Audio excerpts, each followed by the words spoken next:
코리아 디스카운트 해소를 위한 기업 밸류업 지원 방안이 오늘 공개가 됐습니다.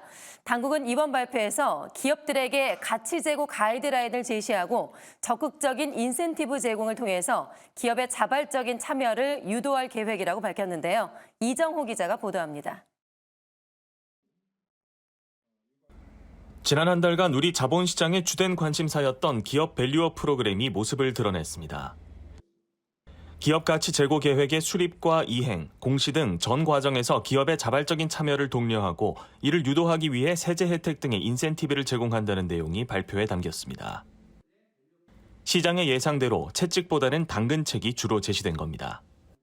오늘 정부와 유관 기관이 함께 마련한 기업 밸류업 지원 방안은 이러한 기업의 자발적 노력을 유도하고 지원하기 위한 내용을 담고 있습니다.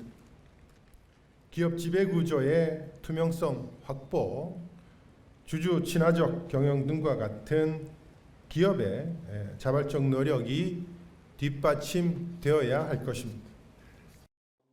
이를 위해 당국은 기업들에게 밸류업 가이드라인을 제시하고 매년 우수 기업을 선정해 표창을 수여할 계획이며 이들을 모범 납세자 선정에서 우대하는 등 적극적인 세정 지원에 나설 것이라고 밝혔습니다.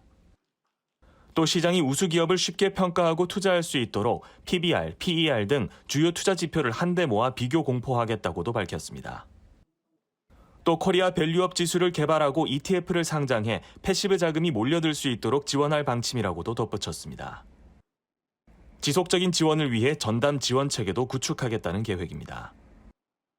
그러나 관심을 모았던 상법 개정안에 관한 내용은 이번 발표에서 빠져서 당근 체계만 치중한 것이 아니냐는 지적도 나옵니다. 지주사, 보험사, 자동차 등 그동안 미리 주가가 올랐던 종목들은 오늘 장에서 약세를 면치 못했습니다. 높은 수준의 시장 개입을 기대했던 투자자들의 실망감이 반영된 것으로 풀이됩니다. 일부 보험사의 경우 장중 한때 10% 넘게 급락하기도 했습니다.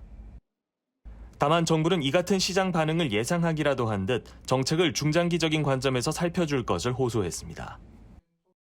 밸류업 지원 방안은 오늘 발표로 완성되는 것이 아니라 우리 자본시장을 한 단계 업그레이드하기 위한 첫 단추입니다.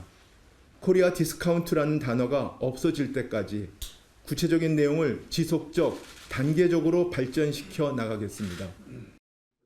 밸류업이 단기적인 목표가 아닌 만큼 긴 호흡으로 정책을 살펴야 한다는 겁니다. 또 금융위가 이번 21대 국회 임기 내에 상법 개정안 통과를 추진하겠다고 밝혀 상반기 중에 추가적인 정책이 나올 가능성도 있습니다.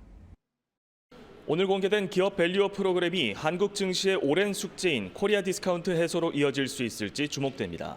매일경제TV 이정호입니다.